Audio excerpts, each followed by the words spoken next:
Hi, and welcome back to Ignite Success, where we sit down with business professionals, business leaders, business owners, talk about what they're doing in the community, also hear their success story to motivate and inspire you. I'm Sherrie Clark, and I am your host, and today I am excited to welcome Nat Ford of the Jacksonville Transportation Authority. Well, thank you. Thank you for having me. Yes, thank you for being here and taking time to come and talk to me about the Jacksonville Transportation Authority, or JTA. Yes. And what's going on there. So, I love backstories. Yes. And you're the president of the JTA. How did that happen? How did you what happened along the way? Well, just real quickly, because I've been in the transportation industry for 40 years, so I've been around for quite some time, but started my career with New York City Transit and then got recruited to the Bay Area to work at the Bay Area Rapid Transit District commuter rail operation out there in San Francisco, Oakland area. And then got the call right after the '96 Olympics to join the MARTA system in Atlanta. And then 3 years later, was named the CEO of the MARTA system at the ripe old age of 39. And my goodness. Yes, my goodness. And it's amazing what you learn over time in terms of leadership and running an organization. I got the call to run the San Francisco MTA and MARTA. All of this was public transportation, buses and trains. But with the San Francisco MTA, I then took on parking, traffic management, all the traffic signals, meters, parking, things of that nature, along with a very large, one of the largest public transit systems in the country, so full spectrum. And as I was sharing with some of the folks earlier when I came into the studio, I had the opportunity to, just before we were able to assume the role of regulating taxis, I witnessed the beginnings of Uber. And that is a driver as it relates to my perspective in terms of innovation with transportation and our organization at the JTA. I served there for about 6 years, and then in 2012, December of 2012, got the call to come back east and run the Jacksonville Transportation Authority, and been here since 2012. It's been great. Wow. It's been great. Wow, a lot of improvements. You got definitely. to come back to Florida. Yes. That was kind of a cool thing, right? Oh, definitely. The great cost of living and quality of life here in Jacksonville, Florida. I've been here 11 years, probably the longest I've been any city in my career, and it's because Jacksonville's great, and Northeast Florida is just fantastic. It is. It's a wonderful place. Yes. I mean, I love it. The weather, like you say, there's no state income tax. State income tax. You have a very supportive business community. Yes. We have a community that's on the way up and growing, and it's great to be part of that legacy. Yes, yes. And JTA is, over the years, I'm familiar with the New York City Transportation Authority as well.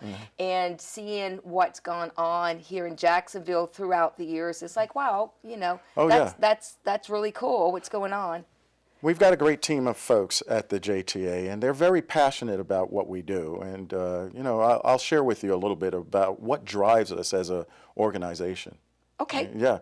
Well, it's interesting because quite often people see the buses, they see the Skyway, and, that's the focus, and that's the JTA. But, we, over the last few years, we reinvigorated our road building capacity. So we're back building roads. And most importantly, building sidewalks and bike lanes and, obviously upgrading our public transportation network, the introduction of autonomous vehicles. All of that is really our passion in terms of improving the quality of life here in Jacksonville and Northeast Florida, but using transportation to do it. We're helping people get to their jobs. We're helping them get to health care. We're helping them get an education. So we don't see our role as the rubber tires and the steel of these vehicles. We see our roles as community builders. And I have a passionate team that is very creative in trying to come up with the most contemporary and progressive transportation solutions for our community. We're preparing for this population growth that's coming our way. Yeah, and Jacksonville's growing. I mean, yes. People are coming here in droves. Yes, they are. And somehow we've got to pivot and adjust and adapt, yes. And with that in mind, what is like some of the biggest goals that you guys are working over the next 12 months or in the Exactly. near future? What's going on? The Bay Street Innovation Corridor. That's part of the Ultimate Urban Circulator. And for those who are not familiar, we are replacing the antiquated Skyway. We are replacing it, and we're using autonomous vehicles, driverless vehicles that could operate on the street in conventional lanes, right? And then eventually actually use the Skyway elevated structure. The 2.5 miles that have been built has about another 60 years, give or take, of life in them. We don't want to just destroy that infrastructure. There's an opportunity to leverage that infrastructure and deal with the downtown development that we already see that is coming. We can't have a vibrant downtown where everyone has to move in an automobile. We have to have a autonomous vehicle or some type of transportation conveyance to move people. The U2C project has gotten international attention, and it will be the first autonomous vehicle deployment in public transportation in the nation. So a lot of my peers around the country are visiting the JTA, our test facilities, as well as learning from us, and as we are deploying this technology in partnership with the National Highway Transportation Safety Administration and the U.S. Department of Transportation. So we are internationally and nationally recognized as being the leading organization in development of public transportation with autonomous vehicles, driverless vehicles. That's impressive. So you say you use the word autonomous. Yes. Can you just explain Yes. what that was? So autonomous vehicles is a technology that has been around for quite some time. We've been working on it for about 6 or 7 years. And, one of the major factors in terms of our operation is having a driver. And the Skyway, for example, doesn't have an operator on it. So when we started contemplating replacing the Skyway, the thought was, why don't we look at this driverless vehicle technology? You hear about it with Teslas, and some of the more modern cars of today have some level of autonomy. Crash avoidance to avoid from hitting another vehicle, keeping you in the lane. So, as your car may drift, it pushes you back into your lane. So there's a great deal of technology that has been developed, and now it's at the point where there are countries and cities who have driverless vehicles.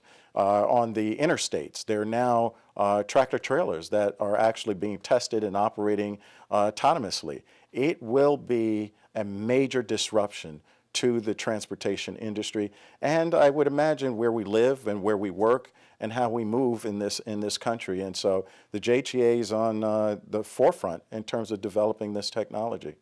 Wow, that is super It's impressive. a game changer. It's a game changer. It's a I game think even changer. for the blind, right? Yes. Oh, yeah. Think about it. Some of the biggest advocates for this technology are disabled individuals and seniors. So we all, if we're blessed, we'll get to the point that we may not be able to drive, right? But this technology will allow us to continue to be mobile and live productive lives. And if you're a disabled individual, now you call the JTA, and with a 2-day reservation, we pick you up and then we drop you back home.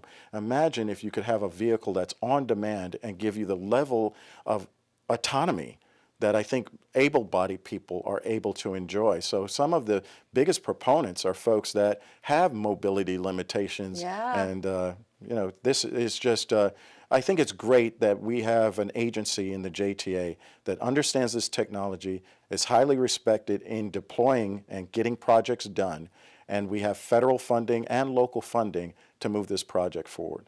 That's exciting. It's exciting. Impressive and exciting. Thank you so much for being here and joining me today and giving us this information. Yes. If you want to know more about Nat Ford, just go to iwantabuzz.com. Thank you for being here today, and we'll catch you in the next segment.